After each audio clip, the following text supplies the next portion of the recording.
Welcome everybody, I'm Alexander Linz, head of content of WatchAdvisor.com, the biggest source to find wristwatches and independent retailers on the web. With me at Baselworld 2018 now is Jean-Christophe Babin, the CEO of Bulgari. Jean-Christophe, it's a really pleasure.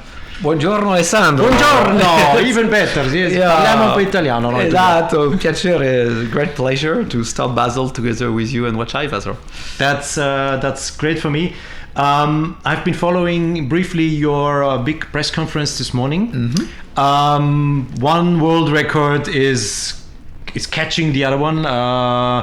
You are after, let's say, I'm looking for the right word. You're really let me be a little bit offensive, or you're a little bit in a competition with Piaget. Can I say this? So Piaget and Bulgari try to make the most thinnest watches until the moment there will be no more watch on the wrist. Well, actually, we first and foremost want to be the ultimate expression of masculine elegance. As you know, we are born a jeweler. Yeah. And as a jeweler, naturally, we provide ladies with elegance. Yes. Jewelry and ladies' watches. And we think that it's also our mission as a jeweler to provide men with their own elegance, which stems from a watch which is contemporary, but at the same point, very thin. Like the slim fit is for ready to wear, we believe that the ultra thin Finissimo is really the ultimate of elegance. Now, it's true that there is another brand in that field, and that, like any competition, is very stimulating. No, it's fantastic. I love it. And essentially speaking, when we heard in November last year that they would break the record, obviously the first thing which crossed our mind was to say, well, can we let it that, or do we really want, to further push our art? And we decided, and it was only with 5 months, so very short lead time, we somehow reconsidered and reinvented our movement. As the previous world record we established just last year was based on the micro-rotor technology, which we had to forget because we just couldn't shrink it another 10 or 15%. And so we had to come with a totally new movement. Yeah. And it's a 40 millimeter watch, before it was 40, which is using something very different from the micro rotor, which is the external oscillating weight. Peripheral. Exactly. Yeah. So now in the range, we have the classical mass on some models, we have the macro rotor, and we have the peripheral weight. It's unbelievable. So, one day the watch will disappear on the wrist. There will be no more watch because it is so big. Actually, when you look at the thickness... This is, by the way, the new record. That's the new record. And hold it in the camera for a moment. I'm trying to hold it. So he's sharpening the picture. So amazingly, it looks definitely thinner than the previous one, which when we talk about fraction of millimeters, it's amazing. But yes, combined with the 42 millimeter, eventually, it provides with a clear difference, which you can see, lining up. I don't know whether zooming you can get there, but if you look yourself, yes, they are indeed quite different. Crazy. But still, it's functional. Chapeau, huh? How you say that in Italian? Chapeau. Is there an expression to say, okay, my compliments, or? I would say bravissimo. Bravissimo remains probably. Yeah, bravissimo. No, it's really amazing.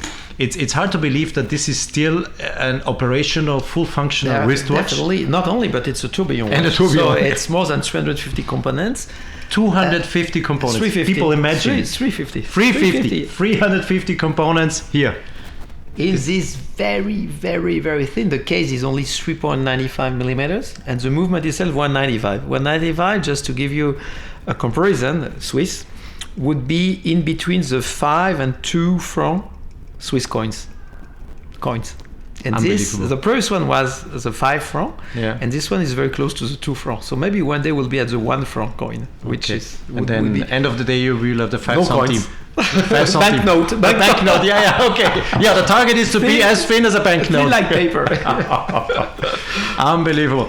So the watch is not limited. It's a regular. Well, as a tourbillon, or is it limited? We decided to have 50. Okay. Just because in terms of manpower, this requires obviously very qualified watch masters.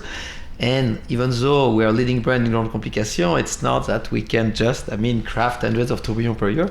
So being a tourbillon itself, it will be limited on that version to 50. But once sold, you will leave it in a collection.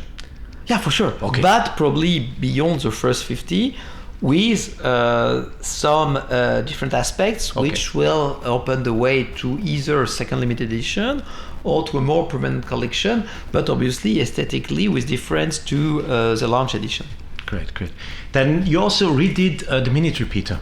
Yeah. You launched it in a carbon. Yeah, well, initially 2 years ago, if you remember, was in titanium. Yes. And the great news was not only, the engineering, which was the thinnest ever Minute Repeater with a very specific acoustic, but also the look. And the look was stemming from functionality. As we wanted the acoustic to be superlative, we had eventually to use the same titanium for the dial and to drill the dial just to leave the acoustic invade the back and the front of the case, because the volume otherwise wouldn't have been enough. And therefore we have tried to capitalize on that technology, so drilling the dial but also using the same material, and this time innovating with carbon. So basically it has nothing to see with titanium, it's carbon, but also because carbon is pretty rigid, we are managing. Sorry, you took the wrong one. Yeah, I just wanted to take my glasses and say. You know what? Because I just wanted to take my glasses and say, Jean-Christophe, maybe. This is because it's black, but this is DLC, and the weight obviously immediately is registered. So now I see clearly now. The rain has gone. I see clearly now. So we obtained from carbon an amazing acoustic.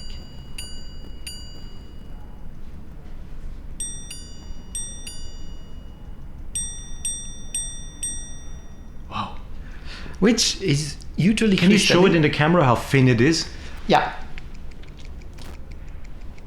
It's 695, so it's thicker than the self-winning world record. However, it remains in its category as a Minute Repeater, the thinnest ever, together with his brother, the titanium version, which was born 2 years ago. Yeah.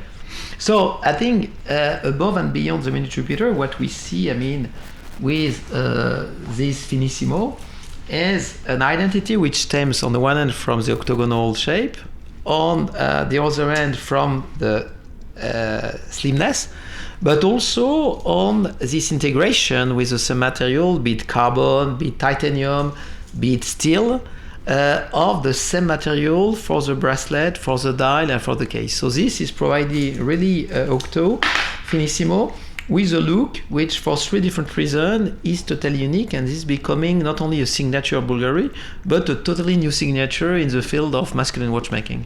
It looks like, yeah, it looks like. And by the way, I have to say something. I think we heard that ticking some way when I approached the micro to your tourbillon. Yeah, listen.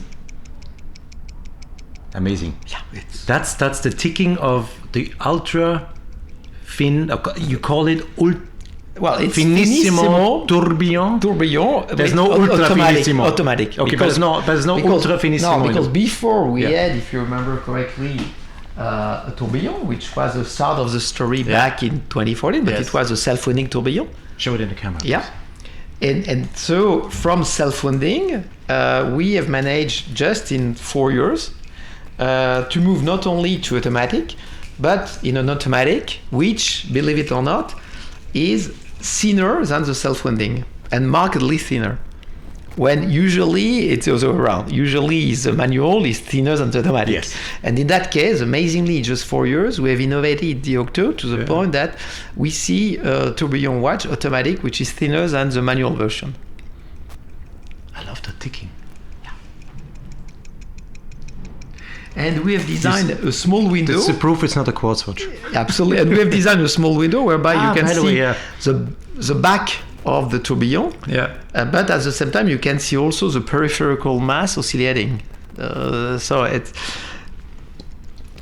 And obviously, we have kept, this beautiful see-through, which we had established already, with the first Octo tourbillon. So it's kind of another signature to have a full see-through tourbillon. Fantastic. I love it. Weight it yourself. Yeah. Wow. You can't believe you have something in your hands. That's amazing. And it's a full 350 parts. Yes, 350. Absolutely.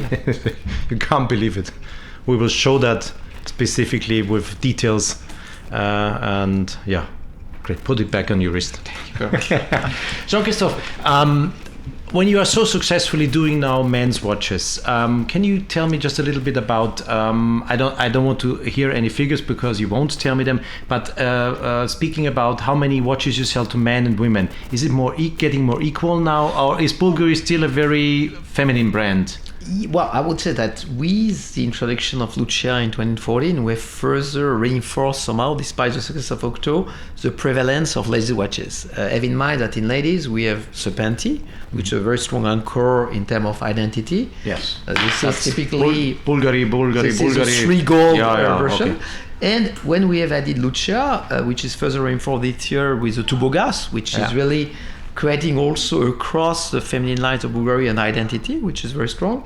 Obviously, we have reinforced the share of ladies' watch. Not to forget the Diva launch, first as jewelry in 2014 and then watch as 2016, just in jewelry watches, which is very successful. Also because value-wise, this piece alone, as you can imagine, is worth many common watches. So yes, Octo is extremely successful, but still our business is more 75% on the ladies' side. It's still 75%. That's the answer. Yeah, exactly. Okay. So you're staying more or less, let's say, focused on women, but you are pushing hard to make more and more men. Yeah, I think as a jeweler, obviously. Is there any market where these watches are particularly successful? Well, I have to say that the success of Octo insofar has been pretty global. It has started very much, and not surprisingly, with Westerners, just because this kind of ultimate expression of design is very much in the Western culture, to spread then gradually to other nationalities. But if I look to the business today, it's very balanced, probably more than Lucia will be. Lucia is pretty strong in some geographies and still to be developed in others. Octo, because of the design dimension, has been first a must-have in the Western world to gradually expand to the rest of the world. Wonderful. Jean-Christophe, thank you very much for this small introduction, and keep pushing these limits. I want to see the thinnest of the thinnest watches. And Chabi Nouri, if you hear and see that interview with Jean-Christophe, you have to push the limits now very hard. We'll try our best, obviously, even though, after 4 we'll record in 5 years, I can promise there will be a 6th one So you're also already planning something for next year? Well, we always have dreams. And that's the beauty of watchmaking. That's the beauty, I would say, generally speaking, of our art. And then whether the dream comes true or not, it's obviously a challenge, but it's really what keeps us very excited. So I'm very excited, not only because of what we have the privilege to introduce you today, but also because, yes, we have dreams, which might be short-term, which might be long-term, but dreams to ever be the benchmark in terms of contemporary and elegant men's watches. The benchmark is to make it as thin as a banknote. Well, that would be the ultimate dream. Thank you very much, Jean-Christophe. Thanks, Alexander, for the time and for sharing the passion with you. Thank you for watching. Don't forget to subscribe on our YouTube channel and, of course, to like our videos.